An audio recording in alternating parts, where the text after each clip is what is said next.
Hello everyone, I'm Purefan. I'm going to review my victory against Grandmaster, my best result ever. Um, my opponent, I don't want to bring him down. He is an amazing player. He he goes by the nickname DJ Hobby, Grandmaster from Germany. We can look at his profile a little quickly. Thorsten Michael Hobb. Um, you can check more about him if you want. Um, this was a game uh, played as part of a club match called the Obsessive Chess Disorder. That's my club on chess.com. I mean, I didn't create it, but I play for the team. Um, when I got paired, I got paired with this opponent because of my rating, but I honestly haven't played a lot of daily, so I didn't know how strong I would be in daily. I knew that a grandmaster is always strong, so I was very nervous from the beginning, and I didn't know what to expect. I couldn't prepare. Um, Being daily, I mean, you have 3 days to make a move. So I would say that for the most part, I used almost the full 3 days, not analyzing. Of course, I have a life, but what I would do is as soon as my opponent made a move, I would just check it really quickly, uh, usually on my phone, and keep it in the back of my head, keep thinking about it, play some variations in my head, use the analysis option on chess.com. You can make moves there and you can save your analysis. So I would go through different variations like that. Sometimes I would do it on the computer, and then I could save it. If you do it on the phone, on the mobile app, you cannot save variations, or at least I haven't found how to. But I still remembered my analysis. So for the most part, it works fine. And yeah, so let's look at the game. Played with d4. That's usual and very predictable. He played g6, and I wasn't sure how to proceed. I expected maybe a Dutch, so I sort of played it according to that. But to be honest, I didn't have anything prepared. So it was a lot of just very careful calculation from the beginning. Move one threw me off. I think my opponent just didn't play any compromising moves in the opening. Um, so far, if we believe chess.com's statistics, white wins more games than black statistically. I didn't have access to these stats, but I'm starting to understand why. This first move, sorry, this is the first move that threw me off a little, like proper throwing off, because I've seen c5, of course, but it's usually with a different order. Usually the knight f6 is there, from my repertoire. So seeing c5 here, I remember that I had to push. That taking is just bad, and this made me evaluate for a while. I wasn't sure how would I react to this situation right now. There are not so many games in database, but there are 455, and according to the statistics, black wins. Black wins most of the games, at least. Uh, I don't know if I'm reading this wrong, but apparently no one draws. In these 455 games, no one has drawn their games. But okay. So my preparation told me you have to push d5, and my gut was telling me don't let that bishop take on c3 because your pawn structure is not fun to play with, and I didn't want to get into that, but I had to go with what I had studied. So I played d5. My opponent kept a relatively easy opening. Didn't really go for anything savage, which I'm very thankful for because I had to calculate every single move. I had to go through my lines and just sleep on it and wake up the next day and be like, does this still good? Is this still good? Can I still play this? Yeah, okay, let's give it a try. So yeah, you can see maybe this is a sign of how fearful I was. I just didn't want to allow bishop g4. I knew I had to play e4. Then with this pawn structure, this is what I have always studied and seen. So I knew I had to play e4, but I was just afraid of bishop here and exchanging because d4 is it would then be weak. The bishop usually gets here if it's possible, and there are themes around here. So yeah, I was fearful. I have to be honest. I was afraid. So e4 is before, and yeah, this was another moment.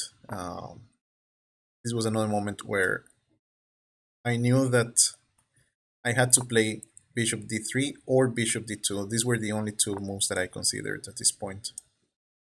And I almost went for bishop d2 for bishop e2. Sorry, but the thing is, it doesn't make sense. The only reason to play bishop e2 in my eyes is to stop a check here, and that's fear. I shouldn't have to fear that. I played bishop d3, and I knew this was going to happen. I knew he would take here. And in my calculation, I assumed that this was going to happen and that I could play here. And this is as far as I got. Completely honest, I thought, okay, then this is fine. I'm actually developing, and this is not a big deal. After the game, I showed it to my coach, and he showed me a crazy variation that I just didn't see. Starts with bishop h6, then castle. You can see it here on the right, but allowing this is, supposed to be good for white. All of this was completely new to me. Here we looked at, I believe it was queen h6 with the idea of knight g5 and intentions of taking here or even doubling and going for f7. This is what I looked at with my coach. To be completely honest, I didn't consider this. All of this variation, for me, it stopped after I would play bishop e3. I just I just thought bishop e3 and it seems okay. But my opponent didn't go for that. My opponent played a6. And I was very thankful for that because, like I said,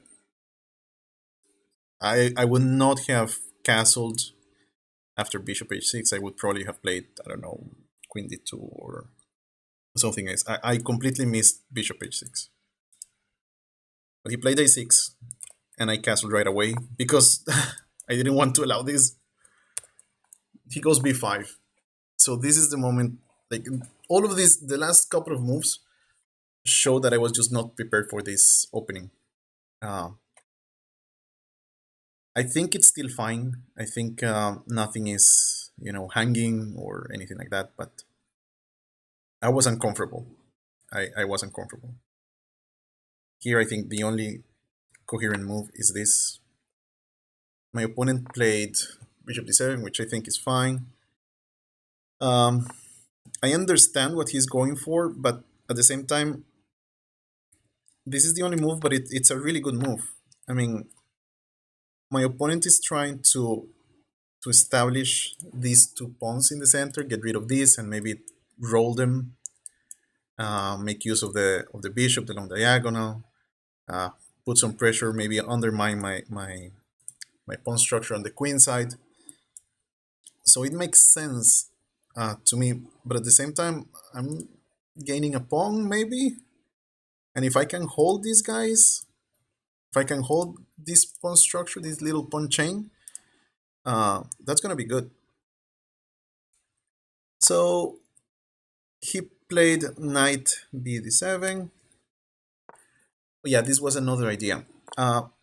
This is the weak point. D6 is the weak point. There aren't many weak points at the moment, so I can attack it directly. But I mean, black is just going to continue their normal plan and try to push this, maybe try to to put my bishop in an uncomfortable position, and uh, that doesn't seem right to allow it for free. So that's why I played bishop g5, and well, he played this, and now I do it. But moving here was just okay. Let's get at some point, if I'm going to play queen d2, then queen d2 is a move that I probably need to make anyways, and connecting the rooks and all of that. But it comes with another purpose, so it costs a tempo for black. I don't know if h6 was forced. Apparently, it's the only thing that has been played. Um, I don't know if this is forced. Perhaps black can continue their normal plan. I haven't looked at this. I was just like, okay, let's develop, let's ping, and if I need to, I will do it because that's also the idea. But between h6 now and knight d b6, I wasn't sure which one was. I wasn't sure if h6 was forced at this moment. But anyways, he played it. Bishop f4, knight bd6, knight db6. uh, so of course now we have this situation where he's threatening this, but I can win a pawn. I mean, I know that this pawn is completely weak. I know this pawn is hanging. I know that after this knight moves, the bishop will be attacking this pawn. So again, the idea of undermining the queenside pawn structure. But I thought, well, if I can keep a pawn on this side, that's going to be at least really annoying. Uh, and I think this is perhaps the most important moment of the game because of this realization that I can play a4. And after capturing, I can take with the bishop. So I have a pawn that is a passed pawn. I am temporarily at least protecting the d pawn sufficiently. And that was it. That I figured that it's gonna be okay. Okay, yeah, playing that with tempo. So like I said, king h7 and then a4. So the whole idea is, if I can push these guys, because I'm threatening a5 right now. That's a huge threat. If I manage to play a5 right now, I would say that white has a big advantage. It would push the knight away. I can have a passed pawn that is breathing on these guys. So that would be really good. Not to mention I would be able to capture the pawn and threaten stuff. So black cannot allow this. So he takes, take with the bishop. Temporarily, this guy is sufficiently protected. And now I think black has to be careful. I think black really had to come up with something here because I'm threatening to push anyways. And with the rook and the bishop converging here, it would be easy to push even one more time. So this pawn on a4 is almost as good as being on a6. So to me, I mean, that would be like a red flag. Something has to come together. Um, at this point, I was just waiting to see what my opponent would do, but I think at this moment I already have a strong position, something worth going for. My opponent doesn't make it easy, of course, but I think this is maybe an inaccuracy. I'm not exactly sure how to assess it. The point is that this guy will be weak. In any case, I didn't fear losing this pawn because I thought if needed, I can bring more firepower, and this guy is under pressure. It's not so easy, even though black might gain this pawn. It's not so easy to hold the d6 pawn. And if the d6 pawn falls, the c5 pawn is going to be really weak. One day, Windows will stop bothering with updates. One day. So push and capture and push again. Um, yeah, just this is very straightforward. Can't play here. If the bishop goes back, sorry, this knight falls. So the next move is also forced. And when I saw this, uh, I don't want to sound rude, but I really had to grab my courage. Let's put it like that, because I saw that I would end up with doubled pawns, doubled isolated pawns, and I'm facing a grandmaster, and that was scary. But in all of the lines that I tried, I couldn't find strong pressure against my king. This is the line that I saw in my analysis, of course, and up to here. And you can see this pawn structure. This is horrible. Uh, but I figured I'm playing a grandmaster, so either it's a free lesson or it works. um, I'm sure stronger players would find a way to continue without resorting to these extreme measures. Uh, but I saw this pawn. That's it. I saw this pawn. I have nothing else to say. I saw the pawn, and I thought the pawn is worth it. The pawn is really good.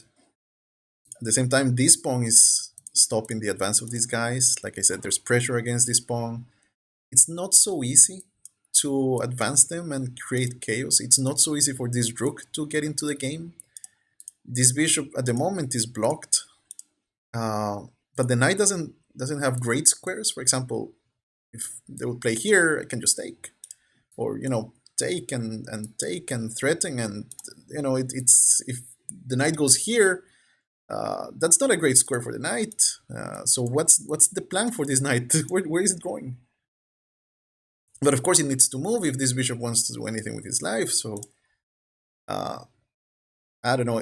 At this point, I was sure that I had an advantage. I have no clue how much, but I'm sure I had a very good advantage, and I was telling my friends, I have this game. It's looking good. It's looking good. Um, this move, I didn't understand it. To be honest, I think my opponent was short on ideas.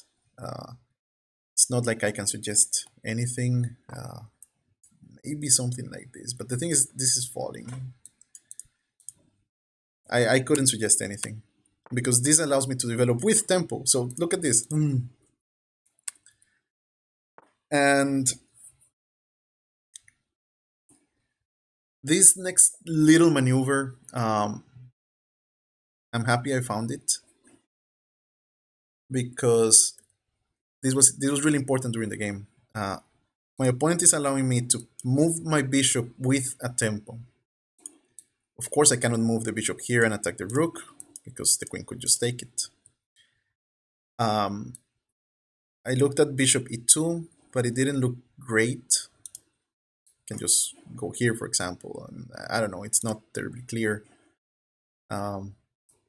Then if I move the bishop away from this pawn structure, this bishop from anywhere else will have a hard time supporting this pawn.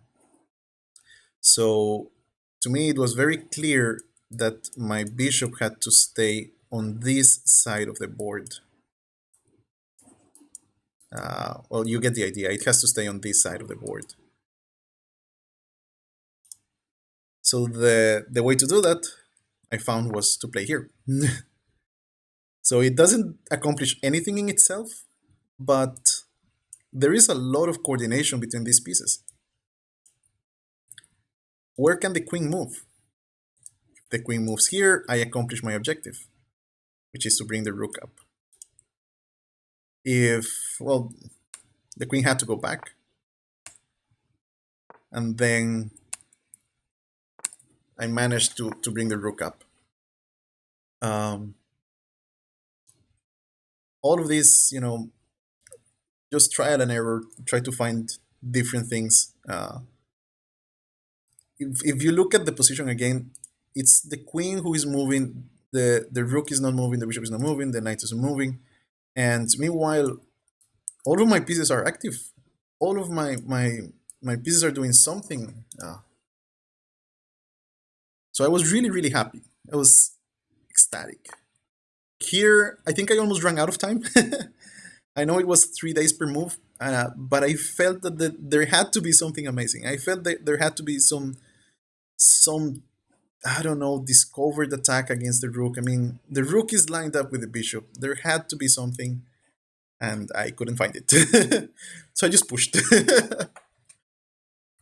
I just pushed. I looked, of course, at taking on f7. I looked at bringing the queen back and reinforcing. I looked at a bunch of things, even something like this. It didn't work. I couldn't make it work at least. So a pawn on the seventh. If you see this little pawn from the opening, this little pawn has been running. I think Yasser Seirawan would be really happy.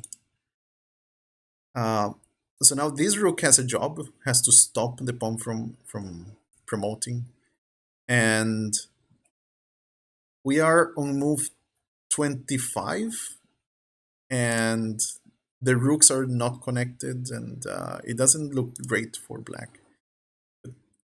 He's a grandmaster, so I was sure he would find something.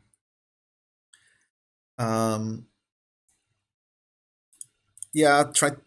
I mean, it's a good try, but I couldn't allow the knight to just capture my bishop. This is a horrible trade. This bishop can, even given the chance, come here and jail the rook. Not that I would want to do that. I think it's more valuable to control these squares than to trap the rook. Of course, if I could, trap it and move away in some safe way to attack the rook, and that would be a free rook. But that's a lot of tempi, and my opponent wouldn't allow it. So I just, of course, couldn't. I couldn't allow this exchange. I looked at bishop here, but it doesn't make a big difference, I thought. At the same time, I might be missing something. Bringing the bishop so close to the action, there might be some tactic that I'm missing. So I just decided let's just go back. My opponent pushed, and I have no clue. I have no clue how should black play this. I just need to sort of calm down a little so I can move my rook safely away and exchange for the rook, and that would be an exchange up. I would be an exchange up if I managed to do that safely. At the same time, my opponent is putting some pressure, is trying to activate the bishop. With this position, the pawn is hindering the black bishop.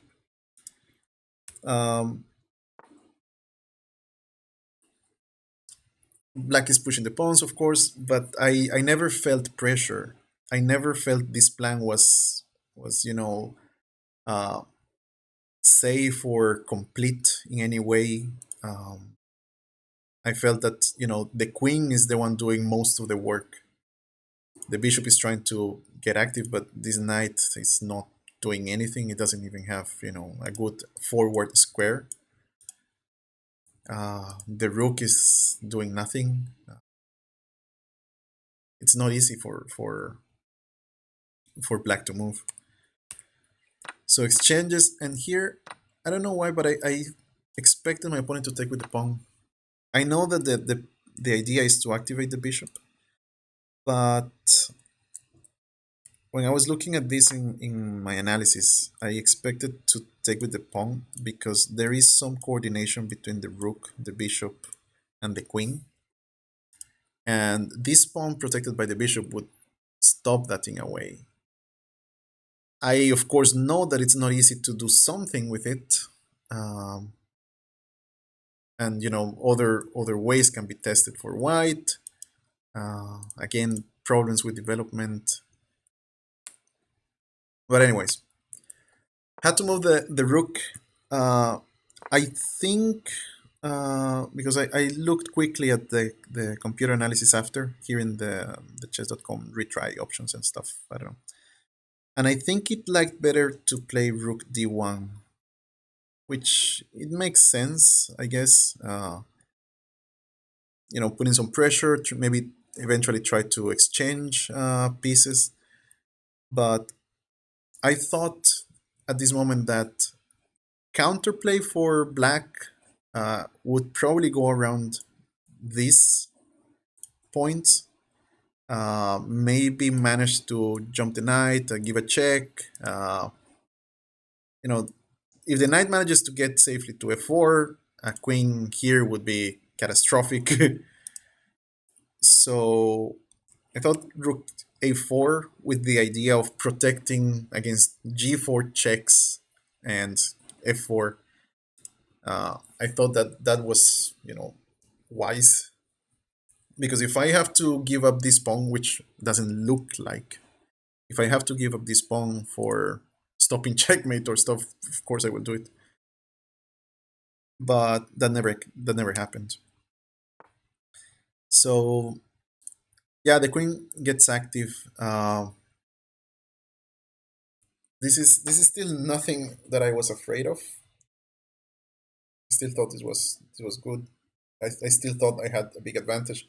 It did get a bit confusing because when, at least for me, when a grandmaster plays an active move, I sort of panic and I question my reality. Um, but having 3 days per move, I was able to calm down. I was able to be like, okay, no, this is still okay. So just defend, and you know keep in mind that between moves there are a few days, but this idea is still connected. I still wanted to move this rook so I could attack the rook. Um, I guess my opponent planned this exchange, and maybe that's why he played bishop takes. But I think it's still not a good exchange, not a terribly good exchange, because I mean I am winning the rook at the end. Um, yeah, I mean I know it's obvious, but I can't just play like this because my other rook falls. So just taking it easy. I didn't. I mean, I play this because it makes sense. It makes sense from the point that I am not allowing. Sorry, I am not allowing the other rook to come with tempi. Uh, I realize that the pawn is hanging, but I don't want to allow any activity against my queen. I didn't want to, of course, go back, and this would be completely going backwards. So there are very few moves. If you think about it, there are very few moves that are acceptable in this position. Um, Going here, for example, it's asking for trouble with checks and other things that don't are not necessary at all. Um, so just trying to play simple. it did allow this attack, and always always nervous because this is an active move. It forces a reaction on me. The rook is under attack. I can always play rook d6, and that will be fine. But I found what I thought was a better move. I played f4. Uh, it's just a little attack on the queen, uh, but I thought it puts the queen in a position that they don't want to be. I mean, the rook is protecting this. Everything is fine. Uh, Takes away the g5 square for checks. The queen also was there, but maybe forcing an exchange would help black. I don't want to be forced to exchange. I want to exchange only if I want to. Uh, so I liked it. I don't know if it's great or not, but I liked it. Queen here, just another attack, simple. And finally, I thought that this was the moment to take the rook. So yay! I'm up a rook. Well, I'm up an exchange. So now there's this threat. And again, there are a few ways to deal with this. Uh, One of them was, of course, to play f3. Uh, it's not bad or anything. It does give some ideas to black, for example. I mean, not right now, but it does.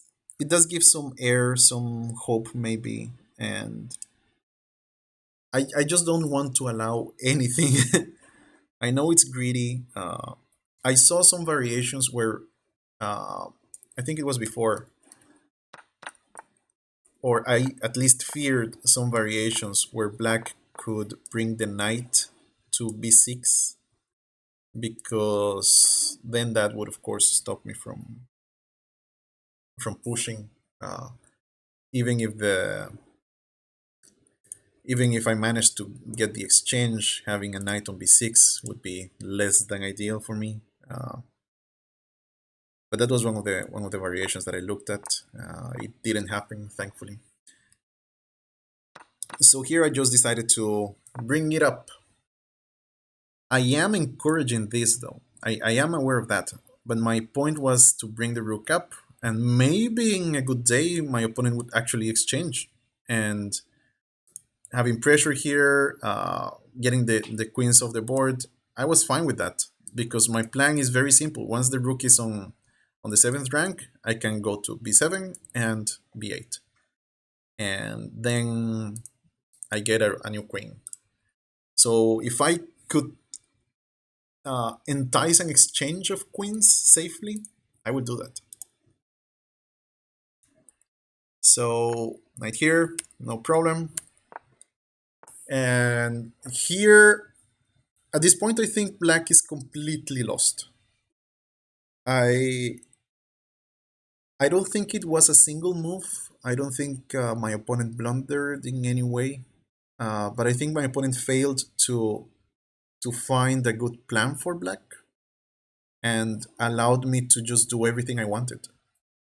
I actually think it was from the opening that my opponent allowed all of this activity.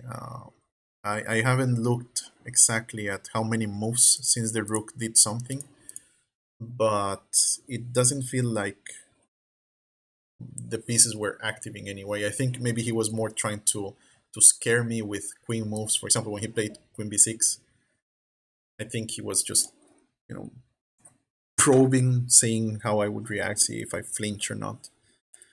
Uh, it seems you know what can black play right now. If the knight goes back, I can take with check and then just capture the knight. Uh, there are no moves. I couldn't find any moves for black at this point, and it was just a matter of not screwing up such a beautiful position.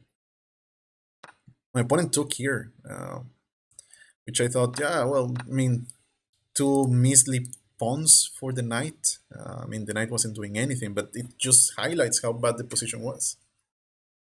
And yeah, there's an attack here, so I can't, of course, just blunder something like, oh, let's try to put pressure or something. But again, 3 days per move. That's easy to see. Took with check, and from here, I think I actually calculated checkmate.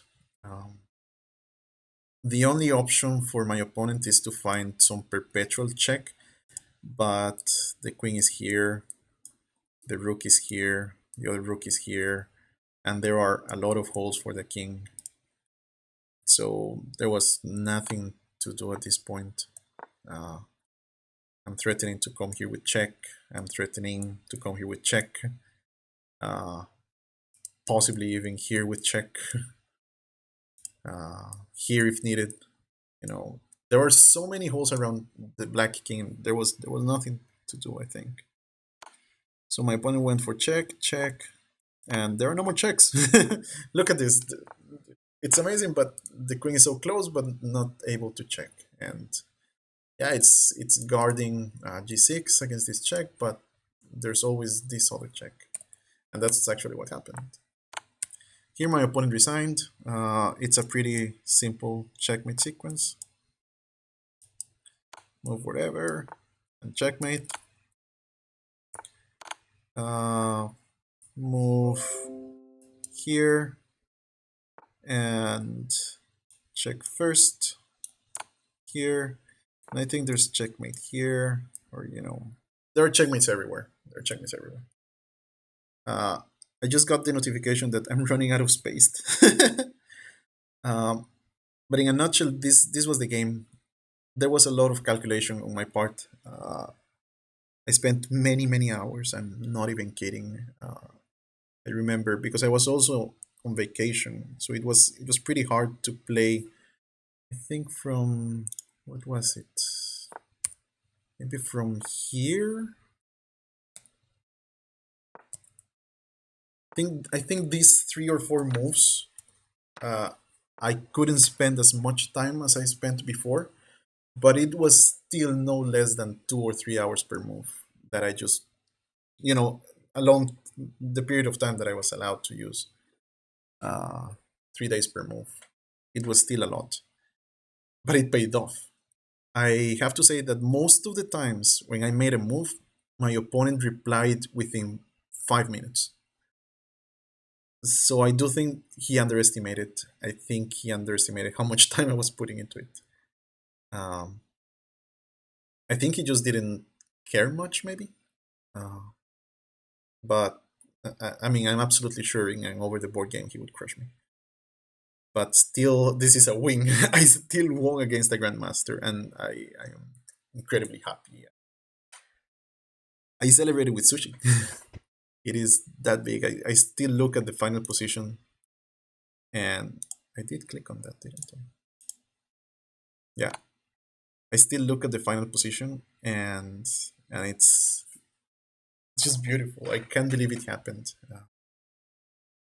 It was also interesting to see that my opponent played on, even though it was probably lost from way before. The whole knight d4 idea, this doesn't lead to anything. I mean, the position was horrible from before. Probably from here, it was beyond salvation. But still, I don't know. I'm just taking it in. I'm just happy it happened and enjoying. I'm basking big time. So I hope you liked the game. You have any comments, please let me know. It was by no means perfect, but it's what I can do. Give me more time and I play better. That's how it works with me. Anyways, I will do another video for the other game, but that one ended in a draw, so I'm less excited about it. Yeah, I don't know if I will stream today, but okay, this part maybe shouldn't be in the video. But anyways, see you guys soon. Bye bye.